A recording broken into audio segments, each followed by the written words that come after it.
Жители поселка Камышлы-Узяк в ходе собрания ознакомились с проделанной в городе работой. С кратким докладом выступил депутат Совета городского округа Айгуль Набиева. У собравшихся накопилось много вопросов к руководству управления жилищно-коммунального хозяйства, но представителя этого предприятия на собрании не было, а потому ответ перед жителями держал исполняющий обязанности первого замглавы Ильфат Сафин. Снег выпал, он не в большом количестве. То есть, если в большом количестве снег выпадает, мы непосредственно сразу объявляем ЧС.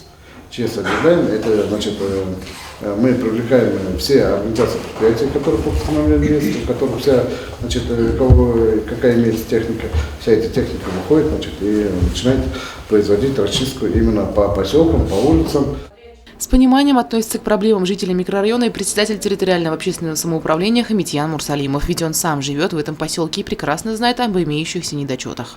Жители, конечно, правильно возмущаются. Транспорт выделяет по очистке легкий. Вот. Надо бы тяжелую технику пустить, чтобы действительно снег до грунта прочищали. В целом, как отметил Хамитьян Сафович, жителями своего микрорайона он доволен, ведь они стараются создавать своими руками все условия для лучшей жизни поселка. Ежегодно участвуют в различных конкурсах по благоустройству. Нерешенных на месте вопросов было много. Представители администрации заверили, что донесут возникшие проблемы до адресатов, а жителям микрорайона остается лишь ждать их скорейшего разрешения. Елена Афанасьева, Альфия Янчурин, Дамир Хайбуллин, Гульгина Раскильдин, телекомпания СТВ.